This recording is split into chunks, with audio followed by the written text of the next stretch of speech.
Hello everyone, I am Anup Ramani, Assistant Professor at Regional College of Pharmacy. Today we discuss about B.Pharm first sem pharmaceutics first practical.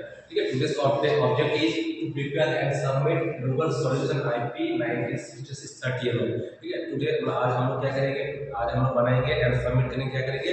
Google Solution इसके according IP Indian pharmacopoeia के according कौन सी pharmacopoeia जो 1966 में publish हुआ 1960 कितने quantity बनेगी 30 mm. ठीक है, तो थोड़ा सा आपको ब्रीफली बता दूं Google सॉल्यूशन होता है क्या या फिर आपके जो सॉल्यूशन क्या होता है ये सारी चीज मैं आप लोगों को ब्रीफली एक्सप्लेन करूंगा।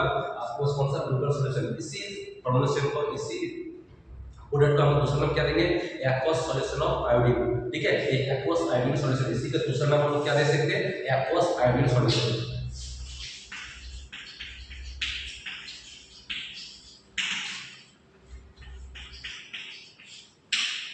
देखिए आपको कौन सा आ गया गूगल सॉल्यूशन इसी का दूसरा नाम क्या होता है एक्वस सॉल्यूशन ऑफ आयोडीन या फिर एक्वस आयोडीन सॉल्यूशन। ठीक है, तो देखिए आप सॉल्यूशन सॉल्यूशन क्या होते हैं जनरली जब हम लोग कौन सा बीपीएम फर्स्ट सेम के अंदर आते हैं तो हम लोग तीन चीज को बहुत बार पढ़ते हैं और आगे लाइफ टाइम में काम आते हैं। कौन सा एक तो हो गया सॉल्यूशन, दूसरा कौन सा हो गया सस्पेंस एंड तीसरा हो गया immersion. Solution is a single phase dosage form. Single phase क्यों? क्योंकि इसके अंदर जो vehicle means solute and solvent use करेंगे, सॉल्यूट प्रॉपर्ली क्या हो जाता है आपके सॉल्वेंट के अंदर डिसॉल्व हो जाता है। ठीक है, और जब ये फॉर्मेशन रहेगा ये प्रॉपर्ली डिसॉल्व होकर सिंगल फेज में रहता है, इसलिए इसको हम क्या कहेंगे सॉल्यूशन कहेंगे। तो डायरेक्टली मैं आपको बताऊं सॉल्यूशन का डेफिनेशन क्या होगा वन वर्ड या टू सेंटेंस के अंदर कि solution is a single phase dosage form where we are used solute and solvent. Solute properly dissolve in the liquid phase और सॉल्वेंट। ठीक है, फिर आपके बाकी आपका बहुत सारे रहते हैं सॉल्यूशन सस्पेंशन एंड इमल्शन होता है। इन दोनों का डिफरेंस क्या है suspension emulsion and solution. Solution is a single phase, suspension and emulsion both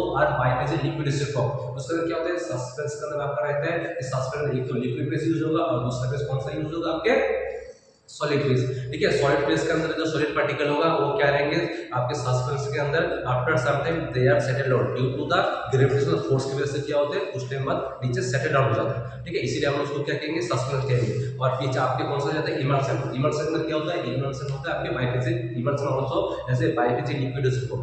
बाइफेजिक liquidation emulsion में क्या होता है एक तो होता है वाटरी फेज और दूसरा कौन सा होता है आपके ऑयली फेज। ठीक है, तो इमल्शन के biphase both are liquidation form. Suspension क्या होता है one phase is liquid and other phase is solid and solution is a single dosage form where we are used first one is water and second one is solid dosage form। ठीक है, तो solution के अंदर ये आपके थोड़ा सा briefly आपको बता दिया सॉल्यूशन सस्पेंशन एंड इमल्शन के अंदर क्या क्या चीज होते हैं।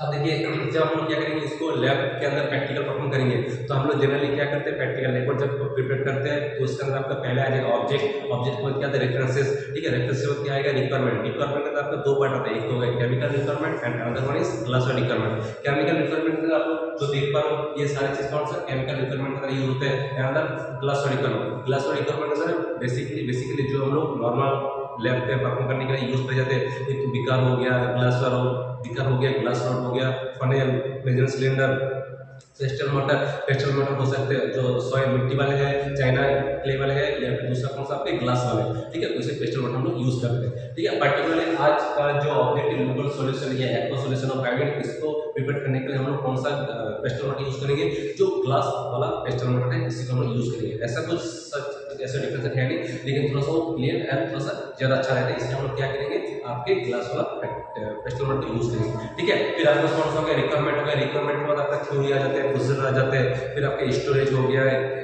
गया कैटेगरी हो गया लेवल हो गया formation table observation table uses and last में क्या आएगा आपका रिजल्ट आता है। ठीक है, जो आपको थोड़ा सा बता दें format in pharmaceutics record complete करने के लिए क्या क्या चीज़ों को हेडिंग को हम फॉलो करते हैं। ठीक है, तो आज का देखिए कौन सा हो गया अभी हम लोग कौन सा फॉर्मेशन टेबल।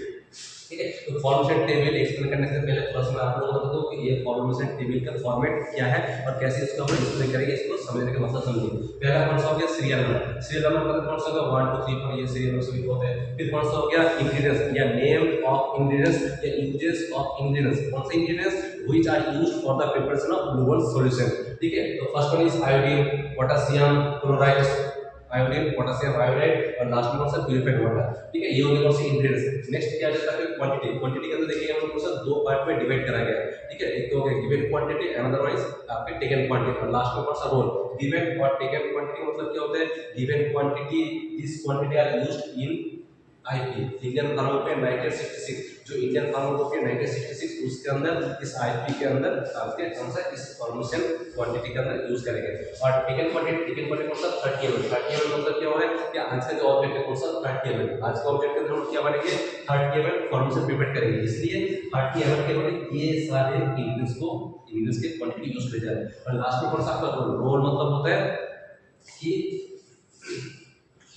ठीक है, रोल के अंदर हम लोग क्या लिखेंगे आपके जो इंग्लिश यूज करेंगे उसका मेन पर्पस क्या है, उसका यूजेस क्या है, कि हम लोग जब लोकल सॉल्यूशन बनेंगे तो इसके अंदर ये सारे इंग्रेडिएंट्स का पर्पस के यूजेस है। ठीक है, तो पहले कौन सा आयोडीन, आयोडीन का हम लोग यूज करेंगे एज ए आयोडीन को यूज करेंगे एज एंटीसेप्टिक, और इसके अंदर पर्टिकुलरली आपके जो आयोडीन है ये मेन एपीआई हो गया। ठीक है, थोड़ा सा मैं बता दूं एपीआई क्या होता है, एपीआई होते हैं कौन से एक्टिव फार्मास्यूटिकल इंग्रेडिएंट्स। बेसिकली क्या होता है कि जब हम लोग कोई भी ड्रग को प्रिपेयर करते हैं तो उसके अंदर एपीआई रहता है जो मेन ड्रग होता है, और इसके साथ साथ other properties used as a additives और डाइल्यूट्स। ठीक है, तो अदर प्रॉपर्टीज कौन सा हो गया एडिटिव्स हो गए।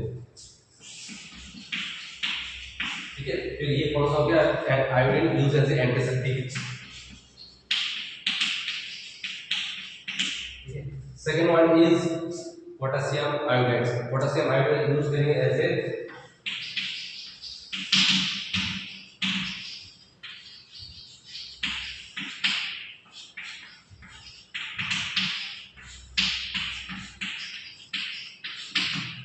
ठीक है, तो दोनों चीज में लिख रहा हूं आपको, पोटेशियम आयोडाइड यूज करेंगे as a solubilised agent and water used as a vehicle और सॉल्वेंट। ठीक है, थोड़ा सा मैं आपको बता दूं कि रोल क्या है, रोल के इंपॉर्टेंस क्या है। ठीक है, तो आयोडीन यूज करके एंटीसेप्टिक होता है। एंटीसेप्टिक क्या होता है, जब हम लोग बॉडी के कोई भी पार्ट में सेप्टिक हो जाते हैं उसके अगेंस्ट में जो काम करेंगे उसको हम क्या है एंटीसेप्टिक। एंटीसेप्टिक में क्या यूज करेंगे आपके आयोडीन। नेक्स्ट कौन सा होता है सोल्यूबलाइज्ड एजेंट। सोल्यूबलाइज्ड एजेंट मतलब क्या हो गया कि ये जो बहुत सारा सॉलिड पार्टिकल्स है, सॉलिड फॉर्मेशन है, इस फॉर्मेशन को क्या करेंगे वाटर के साथ मिक्स होकर रहने के लिए या इजीली मिक्स हो जाने के लिए हम लोग क्या करेंगे सॉल्युबलाइजिंग एजेंट को यूज करेंगे। और लास्ट में व्हीकल, व्हीकल क्या हो गया या सॉल्वेंट बहुत सारे यूज है सॉल्यूट। ठीक है, ये जो सॉलिड पार्टिकल्स है इस सॉलिड पार्टिकल को क्या करेंगे आपके जो सॉल्वेंट है इसके साथ अच्छे से मिक्स हो जाए। ठीक है, इसलिए हम लोग क्या करेंगे सॉल्यूट का यूज करेंगे।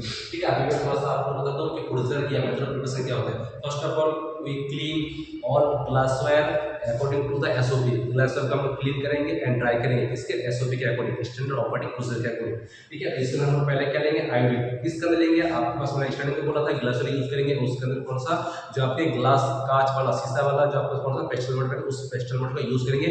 उसके अंदर आपके जो solid particle iodine, solid particle की तरह हम देख पा रहे हैं ग्राम मतलब सॉलिड में, इस सॉलिड पार्टिकल क्या करेंगे प्रॉपर्ली ट्राइचूट करेंगे, पाउडर फॉर्म में कन्वर्ट करेंगे।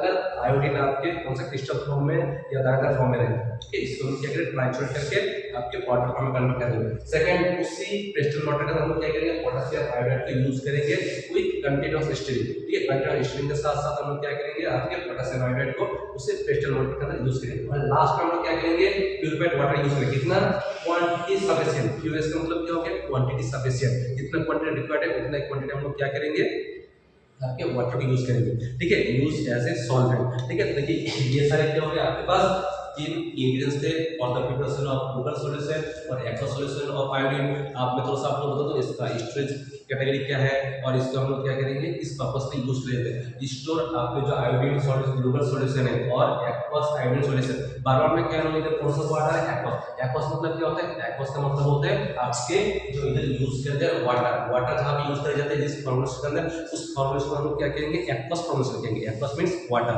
ठीक है, तो इसलिए इधर नाम क्या दे रहे हैं एक्वस आयोडीन सॉल्यूशन। देखिए हम लोग क्या करेंगे इस फॉर्मेशन को स्टोर करेंगे, स्टोर करेंगे कूल एंड डार्क प्लेस। इधर एक वर्ड कौन सा है डार्क प्लेस। डार्क प्लेस क्यों, क्योंकि आयोडीन है आयोडीन के अंदर डायरेक्ट सनलाइट आता है तो उसको क्या करेंगे डिग्रेड कर देंगे या फिर केमिकल रिएक्शन के साथ साथ क्या होगा ये जो पूरा फॉर्मेशन है इजीली और कम टाइम के अंदर क्या डिग्रेड हो जाएगा, खराब हो जाएगा। इसलिए हम लोग इस फॉर्मेशन को क्या करेंगे डार्क प्लेस के अंदर स्टोर करके रखेंगे। ठीक है, ये तो हो गया कौन सा स्टोरेज। और लास्ट में हम लोग क्या लिखेंगे इसका यूजेस। यूज्ड आपके जो एक्वस आयोडीन सॉल्यूशन है और local solution use as a treatment of the goitre disease और use as antiseptic. Goitre disease क्या होता है, गोइटर डिजीज आप सभी लोगों को पता होगा। हम लोग क्या देखते हैं जो गला आपका जो थ्रोट होता है इसमें क्या होता है थोड़ा सा स्वेल फूल जाता है और थोड़ा सा पेन होता है, इसी चीज को हम लोग क्या करेंगे गोइटर डिजीज कहते हैं। ठीक है, और इसी गोइटर पे हम लोग क्या करेंगे आपके aqueous solution aqua solution of iodine का यूज करेंगे टॉपिकल पर्पस के लिए। जो आपका थ्रोट है इस पार्ट में हम लोग क्या करेंगे जहाँ पे आपका होगा थ्रोट के अंदर उसमें हम लोग क्या करेंगे इसको as a topically pain form में उसको यूज कर जाते हैं। जहाँ पे प्रॉब्लम है उस जगह हम लोग क्या करेंगे इस डोसेज फॉर्म यूज कर जाते हैं या फिर इस फॉर्मेशन को यूज कर जाते हैं। ठीक है। ये सारा क्या होगा आपके पास ग्लोबल सॉल्यूशन आईपी 1966 जो 1966 में पब्लिश करेगा था, उससे हम क्या करेंगे पब्लिश जो हुआ था उसके अकॉर्डिंग फॉलो करेंगे। कितना क्वांटिटी 30 है। ठीक है, सभी को अच्छे से समझ में आ गया। ठीक है, तो आगे फर्दर कुछ होगा तो आप लोग बताइए, नेक्स्ट आगे वाला जो हम लोग प्रोसीजर करेंगे उसके अंदर अच्छे से आपको और एक्सप्लेन करूंगा। ठीक है, थैंक यू एवरीवन।